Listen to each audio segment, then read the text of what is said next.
in Cape Town. Now, anybody who decides to do a webinar with live crossings into the field in South Africa with load shedding, with signal problems, and with cold fronts is either very, very brave or crazy. And I'm hoping that by the end of this webinar, you'll be able to decide which we are. So, first things first, what is a marine protected area? A marine protected area is a special part of the coastline or the ocean that is set aside for the benefit of nature and for people. We call them Kruger Parks of the ocean because they are rather like terrestrial protected areas, but just in the ocean. Now, research that we did showed that most South Africans are familiar with terrestrial protected areas, but very few people know what a marine protected area is, or even that we have them in South Africa. And that is why in 2021, we started Marine Protected Areas Day, which is now celebrated on the 1st of August in many countries around the world, which is really exciting because we've only been going for 3 years. But it's something that people have started and have taken on and are running with it just because of their passion for the ocean. In fact, right now in Tanzania, there are about 70 people on a webinar where they're discussing management of marine protected areas. And we've got lots of other activities happening around the country today. And that's exactly where we're going to start, because you didn't come here to listen to me talking, you came here to get out into the field. So first up, we're going to go right down to KwaZulu-Natal South Coast, where we're going to meet up with Russell Simcox and his Ocean Festival team. And they have just done an epic walk along the entire length of the Allowal Shoal MPA. Russell, you and your team must be exhausted, so over to you. Hi, Judy, and hi, everyone. I'm very, very excited to be joining you today, and thank you very much for this opportunity. It's been a long day. I can't lie to you. We did 33.3 kilometers.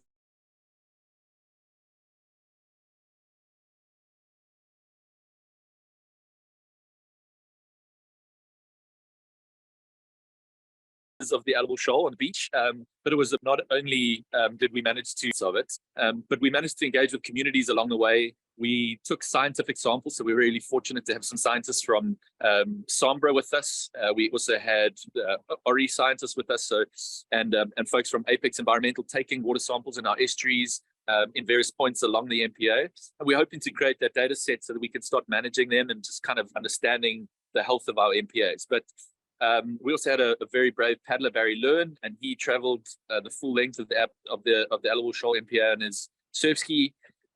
We did, I don't even know how many, many bags of litter collected, and we just stopped and dropped off along the way.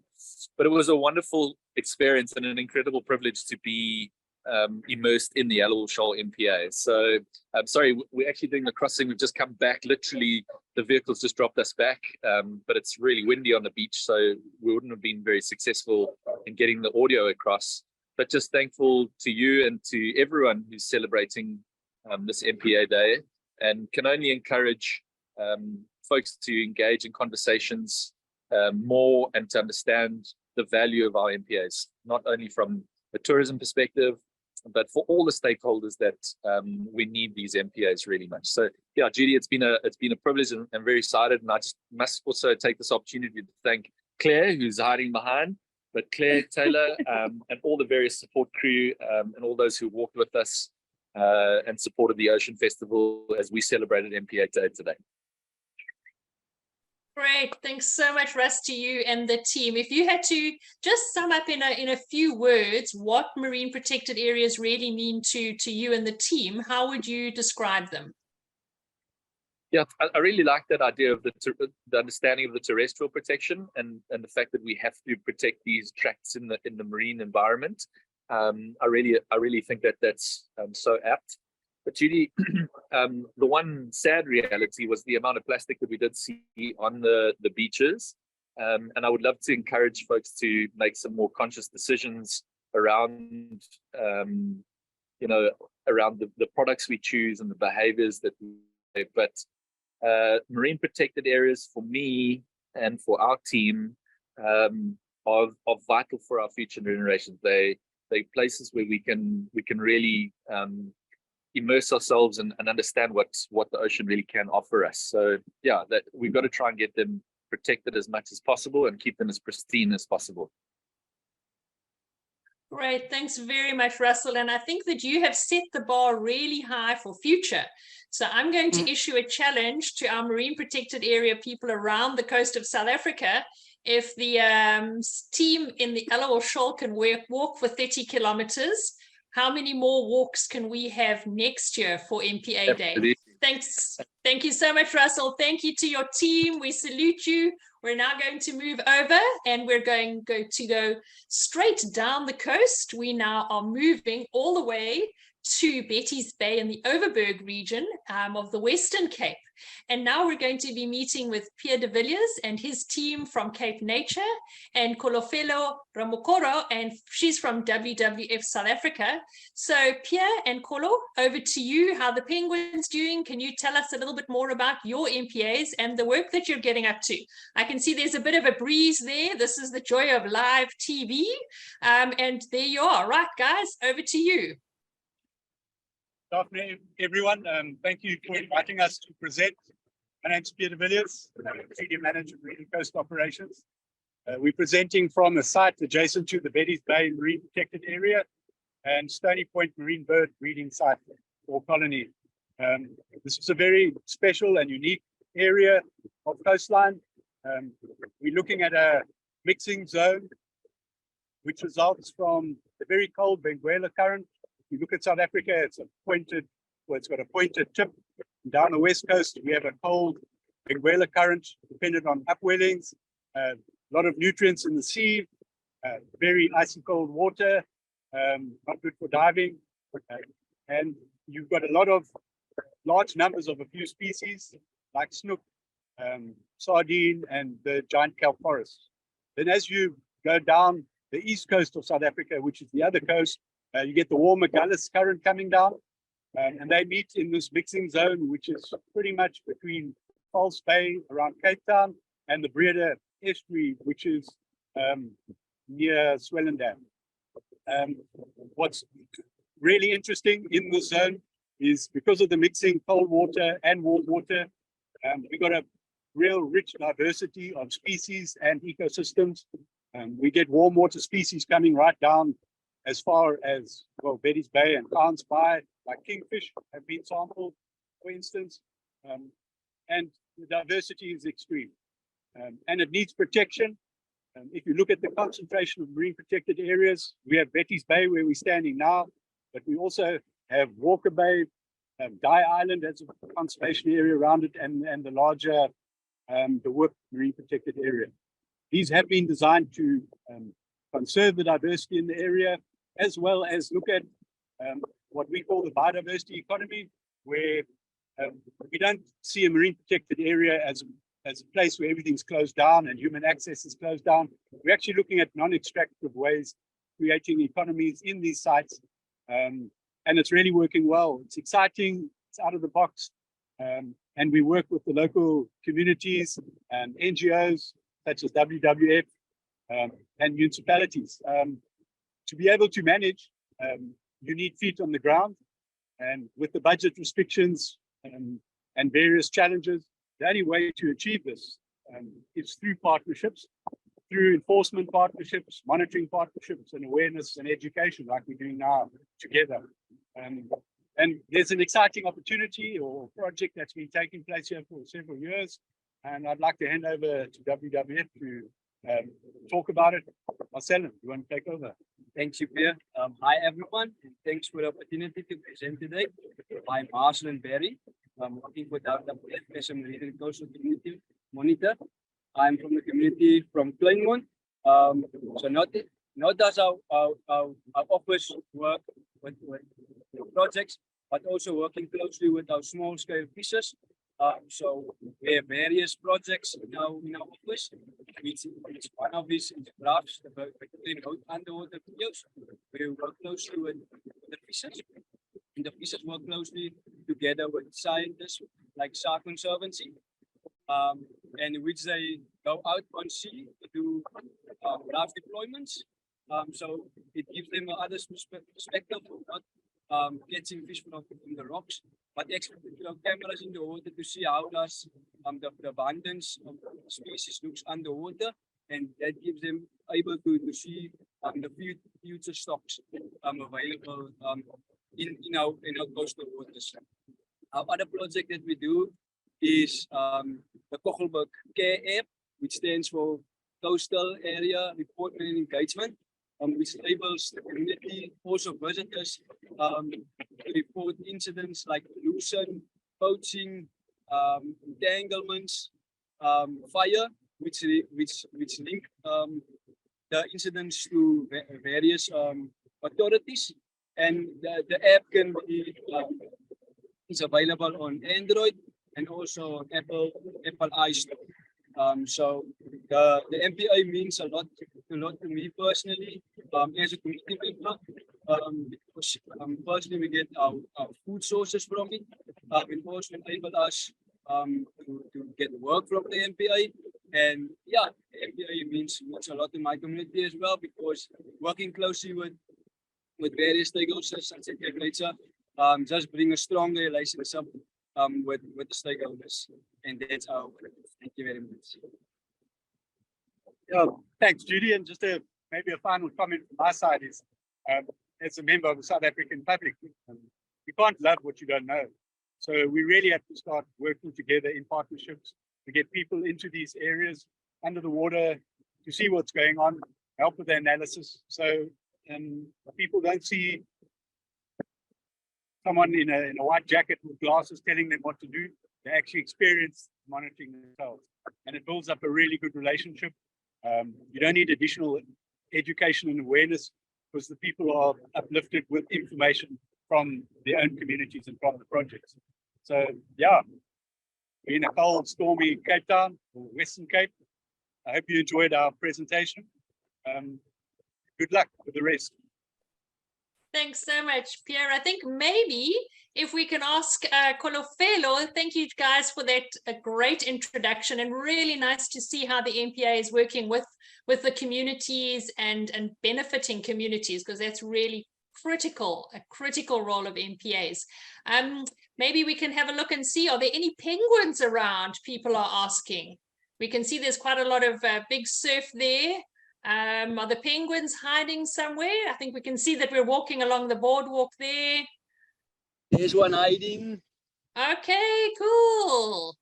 The nest. When we have a few open doors. And how are the penguins doing? Anyone able to tell us just how the penguins are doing at that particular colony? How are the penguins doing? Yeah, we can see some artificial nests there. Oh, there's a penguin. Great. Can you just tell us a little bit about how the penguins are doing, please? Yeah, we've at the moment now we've got a very good. Well, it looks like a very good breeding season. Most of the nests are inhabited. I think are being used. The penguins are in a good condition. We've got a range of breeding nests or breeding sites here. If you look at the penguin that you can see, if you look behind him or her, there's an artificial nest box. Those have been scientifically designed to represent the same conditions that used to exist in the guano burrows historically, where they used to breed. And then in front of the penguin, closer to the penguin, you'll see a burrow under the bush. So they choose what they want to do or what they want to use. When we walked here this afternoon to prepare, I noted that, I mean, you can see the sea behind us. We've got massive waves and serious conditions. So a lot of them are stayed on land and are sitting with their nests or around their nests. And it looks like a really good use of nest sites. Let me put it this way, most of them are being used. So we're hoping for a bumper year this year. Obviously, the scientific monitoring will take place, and we will get the results, which we will share with everyone. Yeah, so exciting times. That's great. Thank you so much for all of the work that you do in that area, looking after the penguins, looking after the paddlemoon. How are things going with the paddlemoon? Are you getting on top of that a little bit more, or is that a topic for a completely different discussion? No, no. We're really getting on top of it now. Obviously, when the sea is big, we don't have any poaching. So nature looks after itself in that way. But probably Wednesday, Thursday, the sea starts calming down, and then we're ready for action. We've got an integrated enforcement team made up of Cape Nature officials, fisheries department officials, police, and local law enforcement. There's an amazing team of young, really keen and passionate individuals. We've got a lot of sites in that area I explained between False Bay and the Breda. We've got a couple of designated hotspots. Obviously, you need reef and kelp, and because the abalone feed on the kelp. So where there is reef and rocky outcrops and kelp, that is where the divers will be. We've got land-based teams at each of the hotspots, as well as I literally welcomed my vessel crew, my brand new vessel crew this morning. So we're going to have a permanent presence on the water, much higher presence on the water. We're going to send them on proper serious training. So yeah, we're on top of it, but you never kind of relax, because the moment you think you are on top of it, someone else, they change their plans. The poachers are pretty persistent. But yeah, we'll adapt and we're ready for it. Thank you so much, Pierre. And I think that your penguin colony is a good demonstration of MPAs and penguins, and the value of MPAs for penguins. And just a big thank you to you and your team for all of your support. Cape Nature has been an amazing support for MPA Day. So thank you for supporting MPA Day and the work that you all do for nature. And thank you to the WWF team for your support too. It's been wonderful to see you all. So thank you so much, guys. We are now going to say goodbye to the penguins, and we're going to say hello to something completely different. We're going to move quickly down the coast, and we're moving into Cape Town now, where we're crossing over to the Two Oceans Aquarium, where Foundation staff member Tali Noble is going to tell us a little bit more about the rehabilitation of turtles at the Two Oceans Aquarium. So Tali, over to you. Where are you? I can't see you on my screen, but I think that it's up to you next. And yeah, we'll let you tell us a little bit more. There we go. We've got Tali. But Kelly, welcome to both of you. Hi. Good to have you with us. Over to you guys. Hi, everybody. I'm all the way from the Two Oceans Aquarium, and I'm with Talitha at the moment. She's going to be explaining all about our turtle rehab. Here we go. Hi, everybody, and welcome to the aquarium on a sunny afternoon. We are here in our Turtle Conservation Center, and if we peek down this way, you can see some of the little turtles from our conservation center. All of the turtles that we have here have been rescued along our coastline. These are little loggerhead turtles. They are one of 7 species that exist in the world, and one of 2 species that nest in South Africa. And every year we see these little turtles hatching up in northern KZN and making their way down the coastline in our warm currents. But when they get down here to the Cape, the water is too cold for them. And at that point, they've also eaten microplastic and been attacked by all sorts of things in the sea. And so they strand on our beaches. And we have a rescue network that goes out and looks for these little turtles, rescues them, and brings them to the Turtle Conservation Center.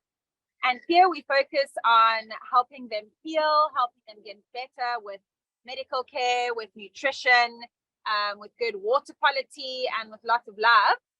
And when they're ready, we release them back into the ocean.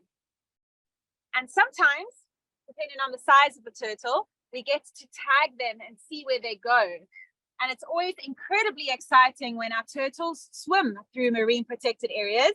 We sigh a little bit of relief, feeling like they've got an extra sense of protection and safety when they're in a marine protected area. And so that's one of the reasons why we are very excited at the idea of having more marine protected areas, because it means that when these little babies go back into the ocean, they go to an ocean that is just a little bit safer for them. So these are our little baby loggerheads, but I have another special little turtle that I'd like to show you. So they're here in the shade. We have little Nori. And Nori is a green turtle, also a very sweet and special species. And she is quite a lot bigger than the small little post-hatchlings. Nori is probably about like an old juvenile, early sub-adult. And she has been with us for a few months. She comes from the West Coast. And when she arrived, she had some brain damage that we noticed because she was swimming in circles and couldn't see her food. And so we started her on treatment, which she responded to really well. And in the last few weeks, she started to swim normally again, to see her food, to forage on lots of algae. That's why the foraging rocks are empty, and generally heal.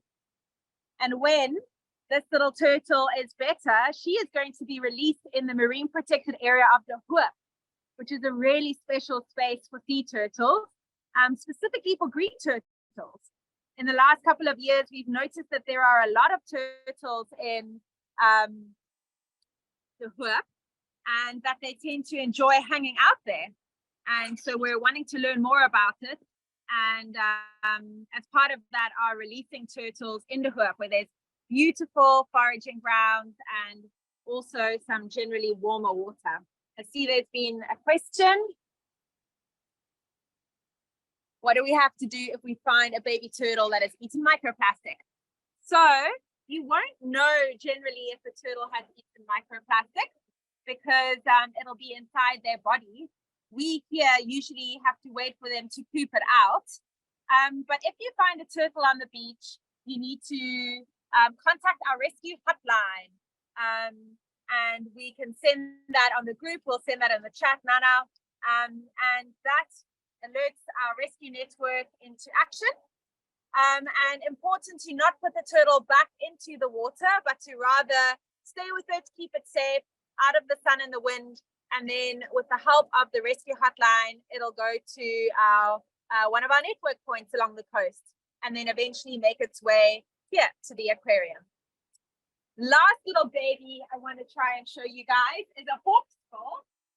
So currently we have 3 of the 7 species in our rehab, and the hawksbill is particularly special because it's a critically endangered turtle, therefore needing extra protection and care. Oh, she's right here, ready to say hello. It is so special to have an animal that is, of which we know so little and is so endangered in our care. Little Harley has had some really bad lung issues, something very similar to TB, and she's been on medication and treatment for a very long time, which has been quite stressful for her. But we're encouraged to see that she is enjoying some prawns and starting to eat a little bit better. And we feel very confident that she will heal. So yeah, those are some of our turtles in our rehab. Are there any other questions? Thank you so much, Kelly, and thank you, Tali, firstly for your passion for turtles and for always doing what needs to be done for them. I know that it takes many, many hours of nights and days caring for them, so thank you for that. There's been a question asking a little bit about Bob. I know Bob was a famous release. Can you tell us a little bit about, for people who don't know the Bob story, just a tiny bit of background, and then maybe where is Bob now? Yes, so Bob is a very special turtle. He was in rehab at the aquarium for 8 years, and it took a lot of hard work and some really cutting-edge rehabilitation to get him back into his ocean home, which happened at the beginning of this year. We were able to release him off the northern coastline of KZN. And what was exciting about, well, firstly, Bob's rehab was complicated because he had an injury on his plastron, on his tummy. He'd also eaten plastic, specifically balloons and bags. And these were all things that contributed to his stranding and to his struggles. He struggled with brain damage, specifically with the inflammation of the fluid around his brain. And it led to him being not quite a normal wild turtle. Instead of being a little bit furious and aggressive, he was chill and calm and would let us do things to him. And that didn't give us a lot of confidence in his ability to survive in the wild. But we had a very special member of our team, Alex, who did over a year, almost 2 years of environmental enrichment with him, doing lots of activities, getting his brain stimulated, challenging him, giving him rewards for doing hard work, and making him fit and getting him swimming. And through that, Bob changed. He started exhibiting his wild behaviors. He showed aggression, which is good. You want a turtle to be fighting in the ocean. And with all of that culminated in his release at the beginning of the year. We have been tracking Bob, and it was so exciting in the first few weeks of tracking him to see him come down the coastline of South Africa, visiting many of our marine protected areas. And that's why mentioning the relief we feel when turtles are in MPAs was very true for Bob. Seeing him in swimming through, I was grateful he swam through Ali Wall quite quickly. Didn't want him to hang out there too long. But down in the wild coast, and also swimming past a hoof and kind of around here. He's now in the Southern Ocean, swimming in the surface currents, and there'll be an update coming soon about where he is right now.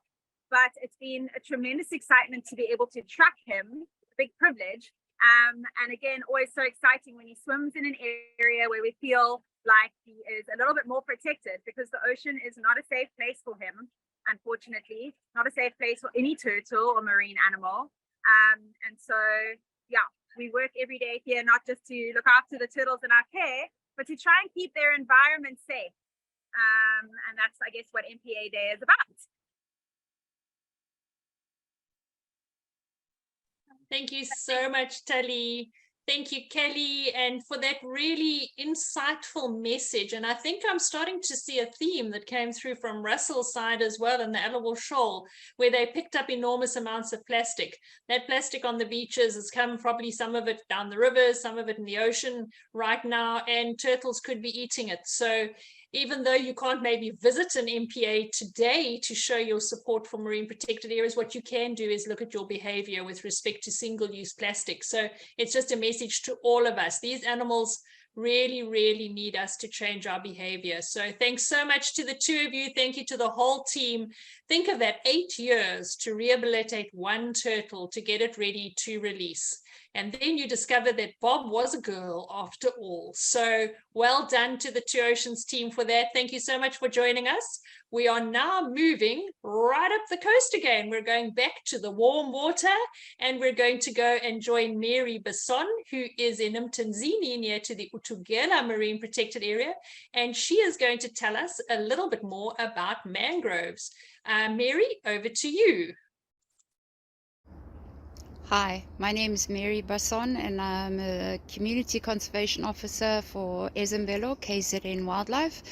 And today we're celebrating the Marine Protected Areas Day in our beautiful mangrove forest, which is part of the Utugela Marine Protected Area. The mangroves are a very unique little ecosystem, and everything in this ecosystem is just perfectly designed to be able to survive in extreme conditions of no water or excess water. And we are very fortunate to have a beautiful trail that comes through the mangrove forest, so that you can really explore and appreciate everything that can be seen in a mangrove forest. As you can see at the moment, there is quite a lot of water in the system. We've had a lot of rain up here in northern KZN, and obviously the tide also has an effect on the level of the water coming into the system. The area that I'm coming into now has got a beautiful example of the two different mangrove trees that we get here in the Umlalazi Nature Reserve.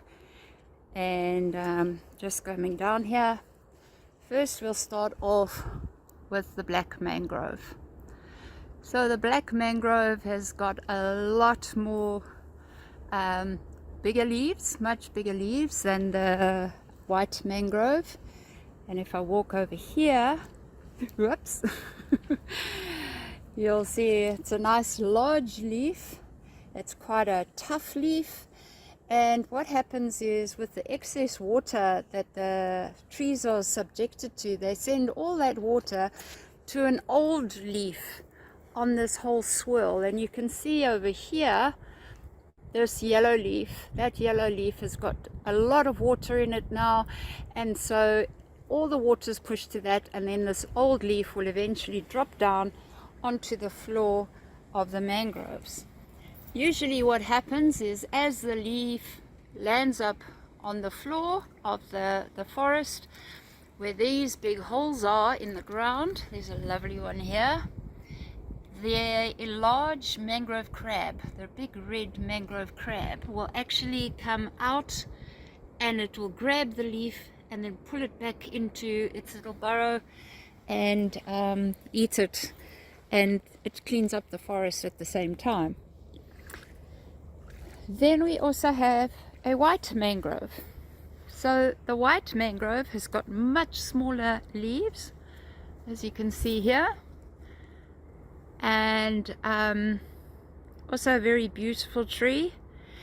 And this tree works a bit differently. To what it does is, it sends all its excess salt and moisture, the salt is from the sea, and it sends it all into the back of a leaf. So all the salts will be on the back of the leaf here, and if you actually give it a lick, it's quite salty. And that's how this tree gets rid of all excess waste. And then most of us know that if we plant any tree, we give it too much love and too much water, the plant will drown. So these trees have adapted as well for that, and they have got these beautiful roots, which we call knee roots or elbow roots.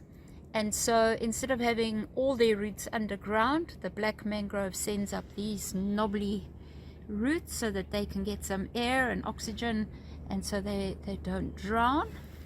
And then again, the white mangrove is slightly different. The white mangrove has got these pencil roots. So the pencil roots, they actually look like small trees starting to grow, but with no leaves. The little pencil roots are what help the white mangrove tree to also not drown. So they send out these roots, and often you will notice them far away actually from the main stem of the tree. So they they are able to then get oxygen and not drown as well. Then you will notice on the branch of this tree there are all these little snails. These are whelks. So these whelks, they live in the mangroves. When the tide starts coming in, they climb up the trees to a height where they are safe from the water, and this means that when the tide comes in and the fish are out hunting, they are going to be safe from all predators. However, as the tide goes out again, the little whelks will climb down, they'll come back down onto the mud, and then they will start eating all the algae and plant material that is available on the floor of the mangroves. I'm looking at the moment to see if we are lucky enough to see any mud skippers. They are very unique little creatures, but there's nothing here. But I'd like to tell you a little bit about this waterhole. This waterhole was, according to history, dug by John Donne. When he was living in this area, he used to hold a lot of meetings in the area that we have here. And he had a lot of wives, and he dug out this hole so that his wives would be able to come and bathe safely away from crocodiles, and obviously cool down in the hot Zululand heat. So this is an historical spot as well as a good nature spot. The school groups enjoy swimming in this area, especially in summer when it's ridiculous heats that we have here. Thank you so much, Mary. That was fascinating. And I'm really excited that you told us a little bit more about mangroves, because they're an ecosystem that most people don't know much about, especially the people in Cape Town. So Cape Town people, mangroves are generally found or are found in warmer water areas. So if you want to visit a mangrove, you're going to have to leave the Western Cape and come up to the northern part of the Eastern Cape, or even better, to KwaZulu-Natal. And there you can explore these incredibly different, unusual ecosystems with amazing fish that actually run around on the mud, called mud skippers. Sorry, we didn't see any today, but Mary, that was really, really interesting. And thank you for that little bit of cultural history too, which was really fascinating too. So really well done. Now, we're keeping going. The story isn't over yet. We've got one more marine protected area to visit. We're going to head all the way down the coast again, and we're going to go to the Amatole offshore marine protected area. Now, waiting for us there is Bruce Mann, who is a marine fisheries scientist. But because the Amatole marine protected area is offshore, we've decided not to put him on a boat. So he's actually on the shoreline, and he's going to tell us a little bit about his research in the Isimangaliso marine protected area and the Ponderland marine protected area. And he's going to tell us a little bit about what that has really revealed about MPAs, fish and fisheries. So Bruce, over to you.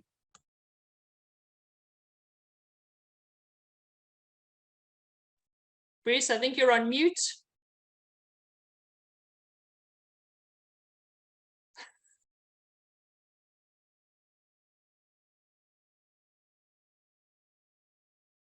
For those of you who don't know, Bruce also happens to be my husband, and I sent him down to do this morning when we had a few last-minute changes in the program. So, Bruce, can we hear you? You were clear earlier.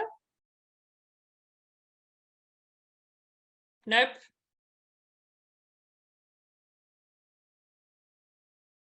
Oh dear. Okay, can you hear me now?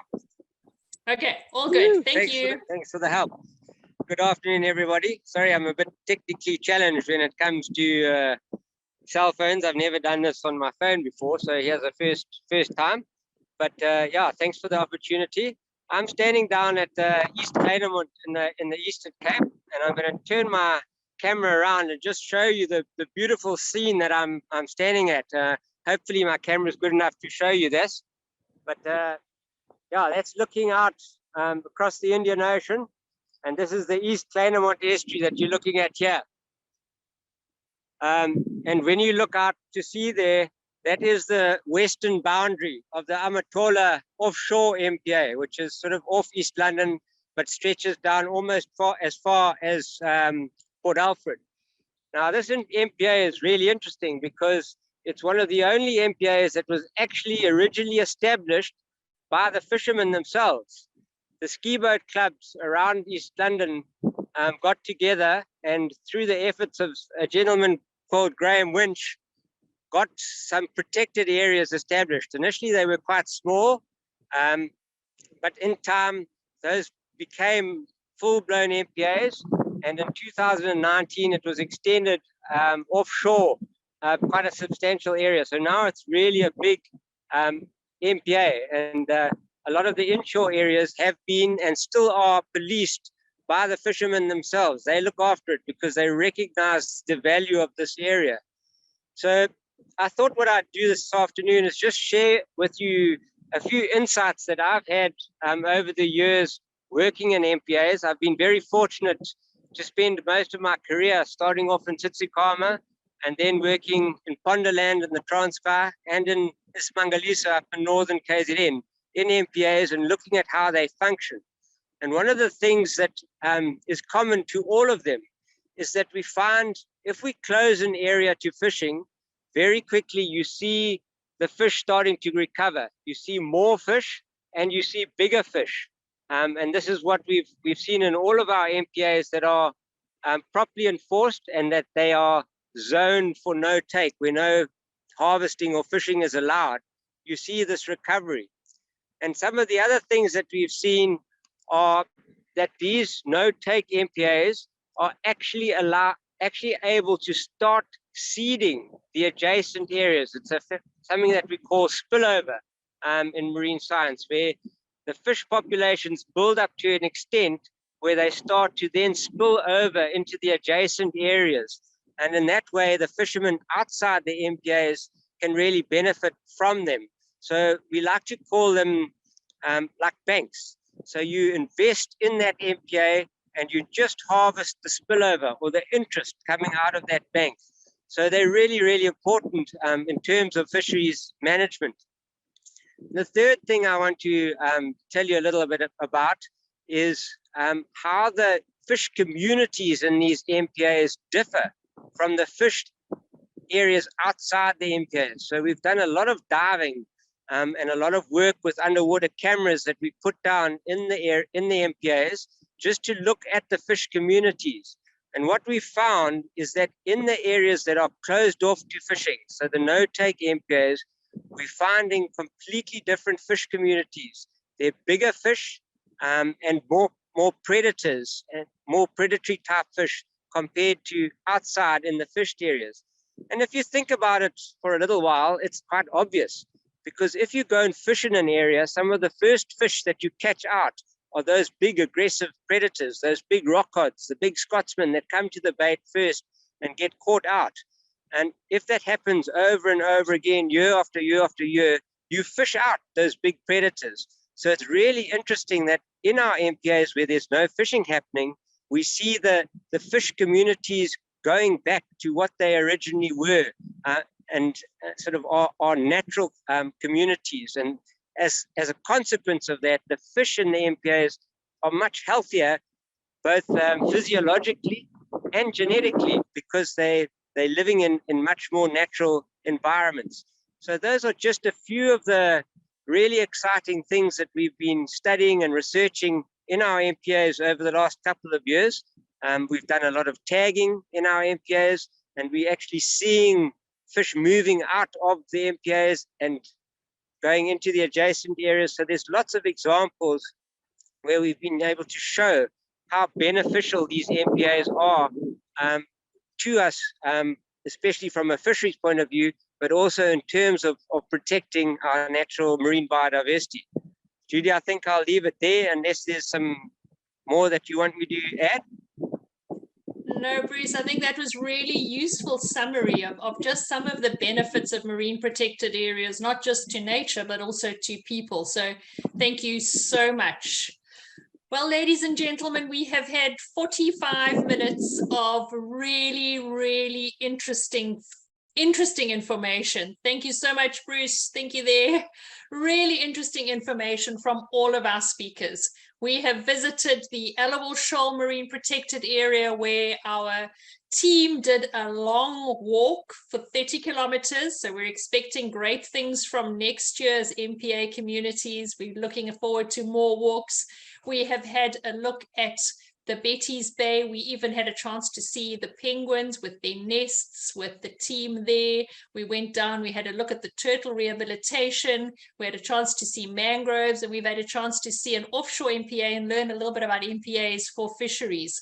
So I think that we've had a pretty jam-packed session, and I really want to say an enormous thank you to all of the team who made today possible. So either we're crazy or we're brave, I don't know which, but we decided to just take the bull by the horns and do another virtual tour. And I know that the team are a little bit nervous. I know I was terrified, but I think that it's worked. And I'm really hopeful that everyone has actually learned something. But it's not over yet. We still have some more celebrations. So this evening at 7 o'clock, we have a webinar for recreational anglers. So we've got many people registered for that webinar, where we're going to discuss the value of marine protected areas for recreational fishermen and how they can play a role in protecting our marine environment. At the Two Oceans Aquarium tonight, we have a very special kelp night. I think it's already fully booked, but they're going to have some amazing speakers in the aquarium at night, which is so beautiful, special kelp snacks. So that's going to be a big one. On Thursday at 7 o'clock, we have a presentation on marine protected areas for the leadership in conservation in Africa. And then on Saturday, the youth for MPAs are going to be holding a film screening and discussion. So they're going to show the Empatheater Lalela Olwandle film. They're going to do that in KZN. So we look forward to that. Really important to get the youth involved. Today up in Sodwana Bay, we had lots and lots and lots of school children together with Amanda van Jaarsveld and the Adventure Mania team. They did activities on the beach. They explored the rock pools. So we were really able to work with these children in Sodwana Bay and introduce them to the MPA. So Amanda and her team have done a great job there. Also on Saturday this week, we have a Rocky Shore treasure hunt. So the Two Oceans team are going to be hosting a treasure hunt at the Dalebrook Tidal Pool in Kalk Bay. So if you'd like to join the Two Oceans team there. So there's lots happening. Our website, www.mpaday.org, will have all the information. And people who want to listen to a recording, we should have it on our YouTube channel in probably the next week or so. So I'm just going to have a quick look and see if there are any other questions. Yes, sold out for Kelp Night. I don't think there are any more questions. So thank you so much to all of you. Thank you for joining us. Thank you for giving us an hour of your time for MPA Day to join us on this virtual tour. Thank you to the participants and enjoy the rest of MPA Day. And then my final thank you is to the Flow team for all of the hosting of this webinar. They've handled all of the logistics. And behind the scenes of MPA Day is really a core team of people. We've got OJ Simcox and her communications team who have done amazing work for us. Flo have done work. Di Martin, really thank you for the design. I won't remember everyone's names now, but just thank you to our whole behind the scenes MPA Day team. MPA Day is run on no budget. We do not have a cent to make MPA Day work, but what we have is passion. So every single person who you've seen participating today, who works behind the scenes, all of those activities I mentioned, all of that has been done because we care for marine protected areas and for people. So thank you, all of you. Thank you for joining us. Bye, everybody. Thank you.